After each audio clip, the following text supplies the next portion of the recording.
So this was something where, I jumped into the fray as well and criticized Mikhaila, Jordan Peterson's daughter. And look at this. She's responding to a tweet. So there's this account, Lupus, who's pointing out that why do the owners, like all the owners of these pornography companies, are Jewish? OnlyFans, Grindr, whatever, Pornhub. These are all a particular ethnicity. And so Mikhaila responds. He says, I cannot believe I'm seeing Nazis in my lifetime that didn't grow up in a cave. She's an MD, a medical doctor, spewing cherry-picked data while completely ignoring facts, like almost 30% of Nobel Prize winners are Jews. Maybe there does need to be some more content moderation, Elon Musk. So she wants this speech to get banned. This doctor is saying, well, isn't it interesting that you have a lot of these pornography companies that are owned by a certain ethnicity, and pornography is a bad thing. It corrupts society. It destroys marriages. It destroys families. It destroys lives. Like, why is there one of one particular group? Okay, whether you agree with that or not, obviously I don't think it's only Jews who are involved in pornography. A lot of Caucasians are as well, let's be honest. But the point being that Mikhaila is calling for censorship. Why this is ironic is that her whole platform in the past has been against censorship. Following her father, Jordan Peterson, the claim is that it's snowflakes that want censorship. It is this woke, identitarian, left-wing, Hillary Clinton, Joe Biden type wanting to censor because of identity politics, because of being snowflakes. You can't criticize. You have to use the pronouns, for example. This is how Jordan Peterson made his fame. Like, that's why this random Canadian professor was catapulted into world fame, because he criticized the fact that, I have to use a person's pronouns. What if I don't want to use those pronouns? He took a stand against pronouns. Oh, what a brave professor. Now he's a world famous public intellectual, but it was all on the basis of don't regulate speech. Don't force people to comply with your standards, like with these liberal standards. Like that's his whole name to fame. But now, actually, we do need to censor. Actually, we do need to moderate content if it's critical of a particular group. Like, you can be critical of trans, you can be critical of LGBT, you can be critical of blacks, obviously, black people, you can criticize them, you can accuse them of all kinds of things, no problem. You can criticize Muslims, that's fine. We all know Muslims are terrorists, as, we'll see some statements from Mikhaila along those lines. Though all of that is fine, that's brave. The left is morally compromised for calling for censorship. We should be free to criticize all of those groups. But this one group, no. You're a Nazi. We draw the line at the Nazis. Okay? We draw the line at the Nazis. They need to be shut down. That's what Mikhaila is saying. And what makes it extremely hypocritical is her history criticizing Muslims. So I ratioed her basically, and I pointed out, I replied, were you being a Nazi when you said that religious Muslims, quote, scare you or are scary? For you, it's okay to demonize Muslims, but not Jews, right? This is my tweet to her. And, as complete ratio, 11,000 likes, obvious double standard. And then she responds to me and she says, I guess I'm not super impressed with the whole forced hijab thing, looking down on women, marriage to children when it gets extreme, and infiltrating Europe, making it Muslim.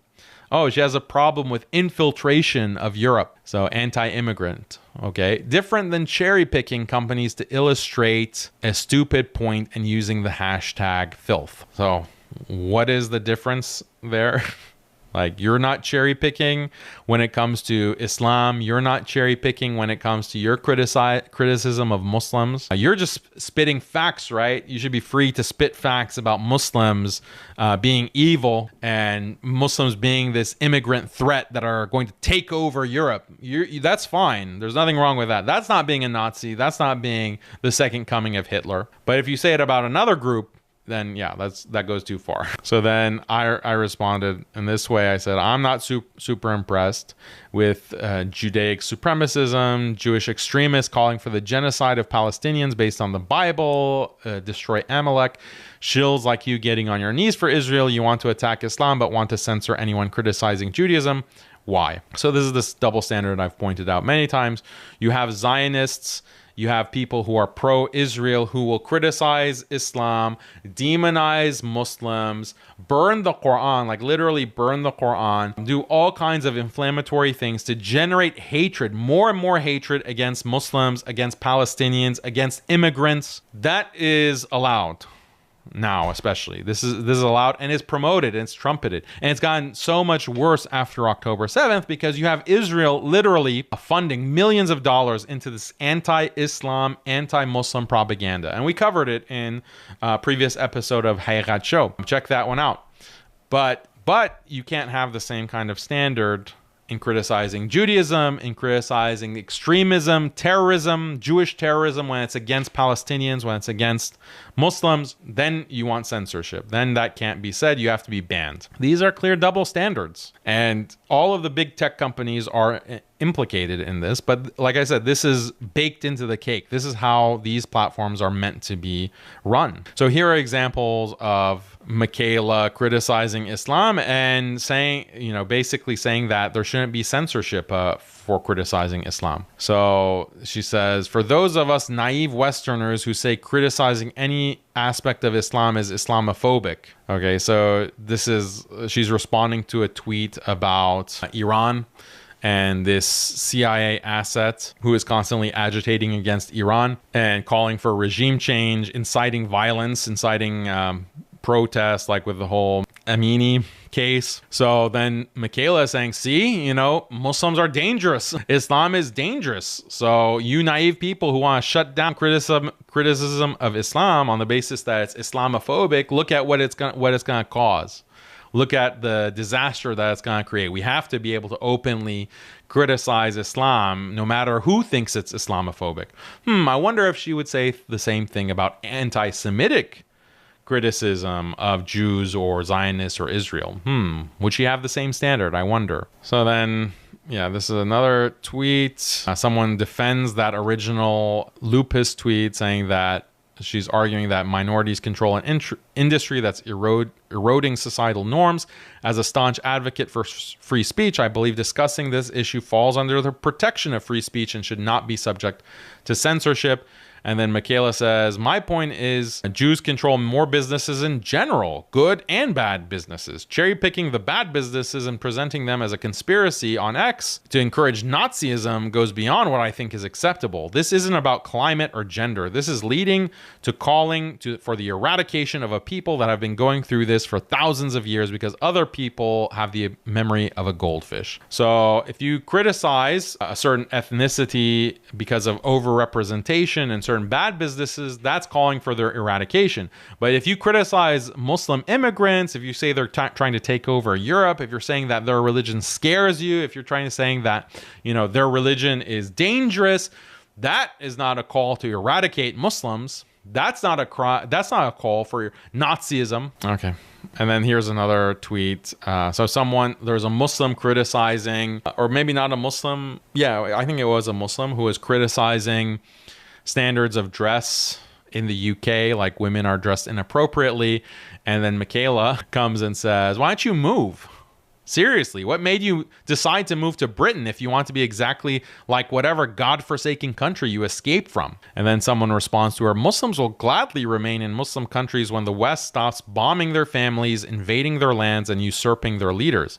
Then Mikhaila says, since when Have you seen what Iran looked like in the 70s? If you're suggesting Muslims don't infiltrate and overtake countries and then subjugate the women in those countries to monstrosities, you don't know anything about history. So yeah, you can have this kind of very xenophobic attitude towards Muslims, no problem. The ADL is not going to come for Mikhaila Peterson anytime soon. I wonder why. I wonder why. So it's just a joke. Like these values that they claim are so important, like free speech and open democracy and liberal society. This is like the gem within their crown of moral authority, that they are just enlightened. Like these are people, and this is a civilization based on true principles. We're a rule-based order, or we have established this rule-based order. And that's why we are authorized to be the superpower at the top. But all of their rules and all of these values are just a joke. They're completely empty, vacuous, violated for convenient purposes, violated in order to justify the most brutal, barbaric, violent, genocidal policies or speech or actions. So this is why the West and its values, like liberalism, should be taken as a joke. Like it's a complete joke. And that's why any Muslim reformer who purports to follow those values or wants to reform Islam to be more in line with liberal values, so it should be shunned as not only immoral because you're trying to reform Islam, but also as an idiot. Like you're too stupid to understand how empty, vacuous, and completely meaningless these supposed values are that are trumpeted in the West. You're too stupid to realize that. And instead, you want to bring that cancer into Islam and reform Islam on the basis of those values. This is not only morally bankrupt, it's also intellectually bankrupt. Like you should be mocked for being an idiot. Another example from Mikhaila: is violence inherent to Islam? With Ayan, she interviewed Ayan Hirsi Ali. Is violence inherent to Islam? Can we say that about other religions? Can we say that is violence inherent to Judaism? Like, is that allowed? Is violence, is killing babies inherent? You know, it's found in the Bible. It's found in the Talmud. Like, is killing babies inherent to a particular religion? I wonder if that's something that we can propose and have an interview about that and spread it, and we don't get deplatformed. Okay. Islam. Oh, and then here's where she calls Muslims scary. So she was reacting, Mikhaila was reacting to my debates that I had 4 years ago with an atheist Murtad, and I'm talking about the issue of wife beating, quote unquote, in Islam. And human rights are in 100% agreement that women are accountable if they break the law. And that means Islam and human rights are in 100% agreement that women should be beaten. We only differ on who should do the beating. That was good. Oh, really funny, Mikhaila. And the thing is that they didn't play the whole clip, so it's cut off, so you can't hear the whole argument presented, but she's already laughing as if she understood anything that I said. That's a little bit, yeah, that's not how logic works. Expert logician Mikhaila is telling us how logic works. Therefore, women can be beaten. Okay, that was a bit of a stretch. I'm probably more prone to laugh at these things, but it's actually scary. If suddenly that's how all your neighbors think, then it's scary. Yeah, so if suddenly all your neighbors, like Muslim through immigration, you have all these Muslim neighbors, and that's what they think, then that's scary. So she can talk about Muslims as being scary. She can be anti-immigrant. No problem. Celebrated, even in some of these circles. So